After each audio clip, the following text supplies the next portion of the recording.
The city was silent. The lights reflected off the wet asphalt as Kristen pulled her coat tighter around her body. The cold was uncomfortable, but nothing compared to the ice in her chest. In front of her, Matthew watched her with his arms crossed, his gaze filled with impatience and indifference. This was not the same man who once wrapped her in passionate promises. Not anymore. "You're joking, aren't you?" he asked, letting out a dry laugh. "Pregnant? Kristen, be reasonable." She swallowed hard. A part of her had already expected that reaction, but a small spark of hope still burned inside her. Hope that Matthew, the man she had fallen in love with, would show at least a trace of emotion. "I'm serious, I took the tests, there's no doubt, our baby—" "Ours?" he interrupted, his tone laced with sarcasm. "You can't just drop this bombshell on me and expect me to accept it with open arms. I have a company to run, investors waiting for results. And now you come to me with this?" Kristen felt the tears burning her eyes, but she refused to let them fall. "I'm not asking for anything, Matthew. I just thought you should know." He sighed, running a hand through his hair. There was something dark in his expression when he spoke again. "Look, I'll be straightforward. If you think this is going to change anything, forget it. My life is set, and a child is not part of my plans." Kristen's heart clenched. She had always known Matthew was ambitious, but she never imagined he would discard her like an obstacle in his path. "So that's it?" Her voice came out almost as a whisper. "You're pushing me out of your life?" He hesitated for just a second. Just one. Then, as if making a final decision, he opened a drawer, took out a check, and slid it toward her. "This should be enough for you to take care of the situation." Kristen's eyes fell on the piece of paper, where rows of zeros gleamed with chilling coldness. Silence filled the space between them, tense and irreversible. She lifted her gaze to Matthew, searching for any sign of regret, any shadow of the man she had loved. But all she found was indifference. With a controlled motion, she took the check and tore it into tiny pieces, letting them fall onto the desk like ashes of something that once existed. "I don't need your money, and most definitely neither does my child." Without waiting for a response, she turned and left, her chest heavy but her dignity intact. With every step, a decision solidified within her. She would never depend on Matthew again. She would never again wait for a love that never truly existed. The cold night wind touched her face as she walked away from that office, carrying within her a future that Matthew could never erase. She was alone. But that didn't mean she was defeated. This story of abandonment, new beginnings, and redemption will keep you hooked. Leave a like on this video and comment where you're watching from. And don't forget to subscribe to the channel for more stories. The road seemed endless under the light rain that fell that morning. Kristen kept her hands firmly on the steering wheel, her eyes fixed on the road ahead, but her mind wandered between painful memories and uncertainties about the future.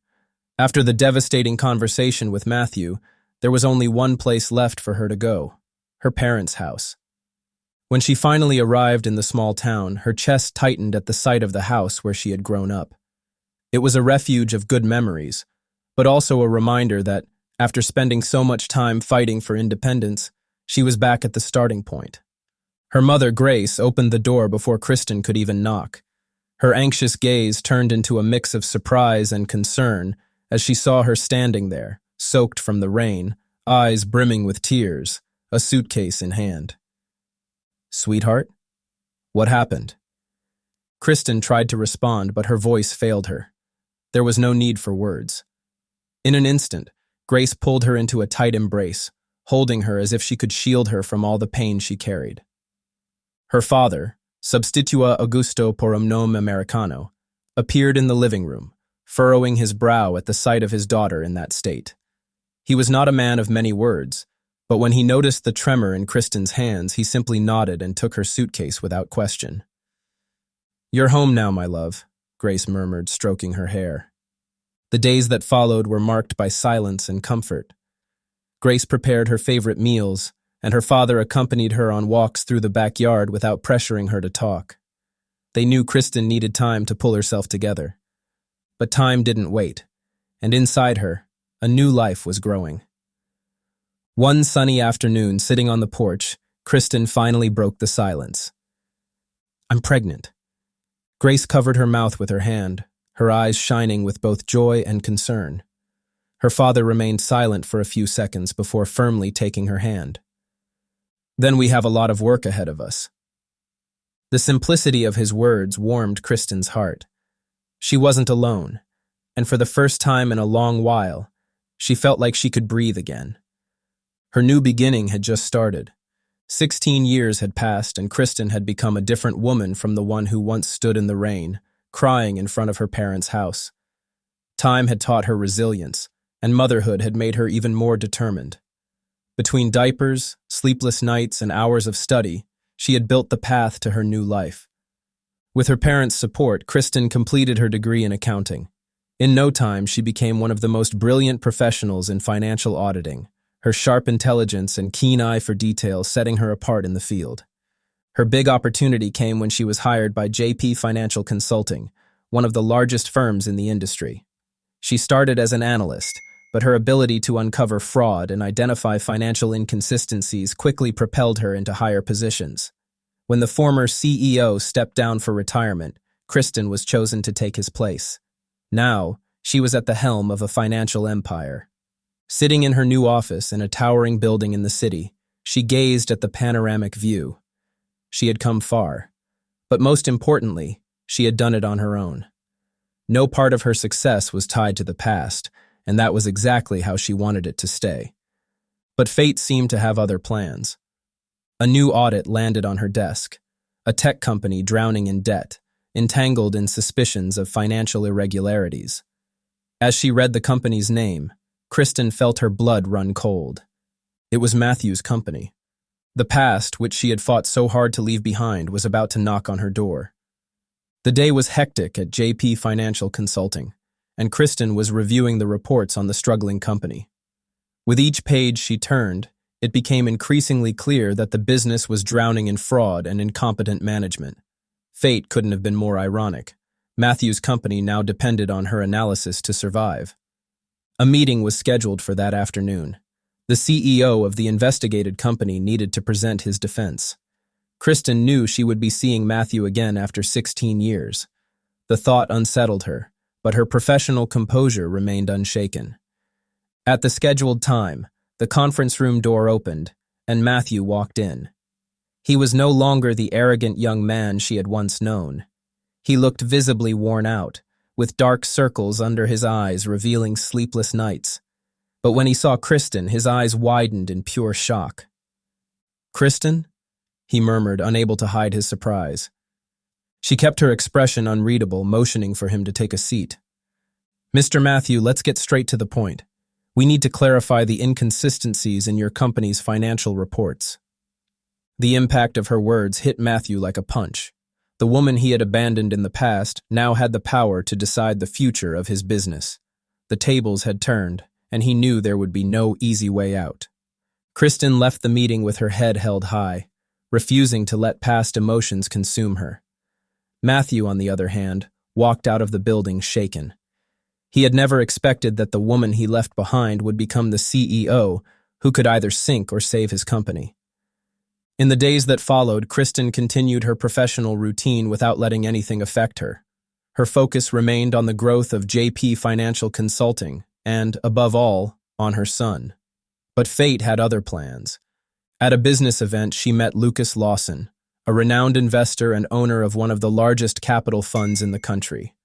Intelligent, charismatic, and self-assured, he was unlike any man Kristen had ever met. The connection between them was immediate. Lucas admired Kristen's strength and saw in her not just a brilliant executive, but a woman who had built her own empire without relying on anyone.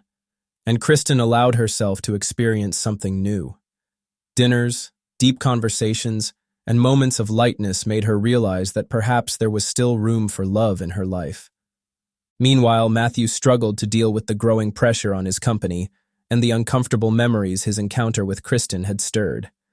He had not only lost his financial stability, but also realized that Kristen had moved on without him, and what bothered him the most, perhaps she was happier than ever. Matthew arrived at JP Financial Consulting unannounced. The receptionist, caught off guard, asked him to wait while she checked if Kristen could see him. Impatient, he sat in the waiting area next to her office, taking in the sophisticated surroundings. He was there for answers. Ever since the audit began, his life had spiraled into chaos. His company was on the brink of bankruptcy, drowning in mismanagement and poor decisions. Then the door to Kristen's office opened and a young boy stepped out. He was around 15, with dark hair and striking eyes. Matthew felt the air escape his lungs. It was like looking at a younger version of himself. Every feature, every detail.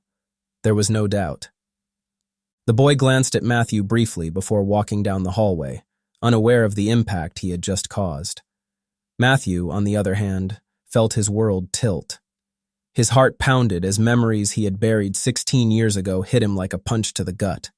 The receptionist's voice pulled him back to reality. "Ms. Kristen will see you now." Matthew stood up slowly, still dazed. He stepped into her office and found Kristen sitting behind her desk, as composed as ever. "The boy," he started, but his voice faltered. "He's my son, isn't he?" Kristen crossed her arms and studied him for a long moment. There was no fear in her eyes, no regret, only the certainty of a woman who had faced everything on her own. "And if he is?" she challenged. Matthew opened his mouth to press further, but Kristen raised a hand, cutting him off. "But before we discuss that, let's talk about your company. Because frankly, Matthew, you have nothing left. And when I say nothing, I mean your company is doomed. Mounting debts, investors pulling out, fraud, and disastrous management. If I were you, I'd start considering bankruptcy, because that's exactly where this is headed." Matthew took the hit but tried to keep his composure. "I can still turn things around." Kristen let out a dry laugh. "Turn things around? With what? Empty promises and arrogance? That might have worked years ago, but now the numbers don't lie. You're going to have to sell everything you own, pay back every cent you owe, and if you're lucky, you might get through this without a lawsuit. Maybe." Matthew's face burned with anger and humiliation. He had come to talk about his son, but now he found himself at the center of the most ruthless reckoning of his life. Matthew couldn't sleep that night. The image of the boy, so much like him, haunted his thoughts. For the first time, regret consumed him in an unbearable way. He needed to fix his mistake, needed to be part of his son's life. But he knew Kristen wouldn't make it easy. The next morning, he returned to JP Financial Consulting, this time without arrogance, without demands. Just a man seeking a chance to make things right. When Kristen saw him enter her office, she folded her arms, skeptical. "Matthew, if you're here to demand something, you're wasting your time." He took a deep breath, carefully choosing his words. "I have no right to demand anything, I know that. But I want to know my son. I'm not asking you to trust me now. Just let me prove that I can be a good father." Kristen studied him in silence. She no longer saw the cold, entitled man from years ago, but she also wasn't willing to let him walk in and out of their son's life as he pleased. "Prove it? And how exactly do you plan to do that? You disappeared for 16 years. While I worked, studied, and raised a child alone, you lived your life without looking back. And now, all of a sudden, you want to be a father?" Matthew lowered his head. He knew she was right. He couldn't change the past, but he desperately wanted a future with his son. "I know I can't undo what I did, but I can show you that I've changed. I don't expect you to believe me right now, but at least give me the chance to try." Kristen sighed, feeling the weight of the decision. Before she could respond, the door opened and Lucas walked in, casting a serious look at Matthew. "Is everything okay here, Kristen?" She nodded, but the tension in the room was thick. Lucas didn't like Matthew's presence, and he didn't bother hiding it. "Yes, everything's fine. Matthew was just leaving." Matthew got the message. If he wanted to make up for lost time, he would have to do it the right way. No pressure, no demands. Only patience and truth. Matthew left JP Financial Consulting feeling crushed under the weight of reality. Kristen's words echoed in his mind like an irrefutable verdict. His company was doomed, his reputation destroyed, and worst of all, he had lost 16 years of his own son's life. He felt powerless over everything. With no other options, he was forced to sell off his remaining assets to cover part of his debts. The luxury and arrogance of his glory days had been replaced by a modest apartment and an uncertain future. Once a promising businessman, he now had to face the harsh truth that his downfall was the result of his own choices. Meanwhile, Kristen moved forward without looking back. Her relationship with Lucas Lawson continued to grow, bringing her a newfound sense of stability and partnership. Lucas was not just a loving partner. He had also earned the trust of Kristen's son, becoming a constant and reliable presence in their lives. From a distance, Matthew watched the family he could have had, feeling the weight of everything he had lost. Determined not to let Matthew disrupt her life again, Kristen kept her distance. However, she also knew she couldn't deny her son the chance to know his father, but it would happen on her terms. After weeks of no contact, Matthew received an unexpected email from Kristen. The subject was direct: boundaries and conditions. Inside was a clear set of rules and restrictions regarding how and when he could see his son. No demands, no emotional speeches, just facts. That night, as he read Kristen's firm words, Matthew realized that this time, it wasn't about reclaiming the past. It was about proving, through his actions, that he could build a different future. It wasn't ambition or pride that drove him now. It was the genuine need to do what was right. Matthew took a deep breath before arriving at the meeting place. This time, he would see his son up close, not just in passing. The meeting was set to take place in a quiet cafe, under the conditions Kristen had established. No pressure, no empty promises, just a conversation. When the boy walked in, accompanied by his mother, Matthew felt a lump in his throat. The resemblance between them was undeniable. The boy looked at him with curiosity, but also with caution. Kristen introduced them calmly, and Matthew did his best to contain his emotions. "Hi," the boy said, his gaze wary. Matthew offered a hesitant smile. "Hi, it's a pleasure to meet you." The conversation started off awkward, but slowly, the atmosphere became more natural. Matthew talked about his childhood, about how he used to enjoy the same things his son did now. The boy listened intently, trying to understand who this man was, the one who had suddenly appeared in his life. Kristen observed in silence. There was no rush, no more resentment, just a new beginning. In the months that followed, Matthew understood that he couldn't force anything. Kristen remained firm in her conditions, and he respected them. His relationship with his son grew gradually, built on trust rather than apologies for the past. This time, he was doing something right, without trying to control the outcome. Meanwhile, Kristen continued down her own path. Her relationship with Lucas flourished, and she knew that her greatest victory wasn't revenge against Matthew. It was the fact that she had built a full and happy life without depending on anyone. In the end, there was no dramatic twist, just the certainty that everyone was exactly where they were meant to be. The past couldn't be erased, but the future was still being written. And so, this moving story of new beginnings, resilience, and second chances comes to an end. Kristen proved that true victory isn't about revenge. It's about building a fulfilling life and moving forward. As for Matthew, he learned the hard way that some opportunities never come back. If this story touched your heart, leave a like on this video and share what moved you the most in the comments. Don't forget to subscribe to Stories for you to follow more emotional and inspiring narratives. See you in the next video.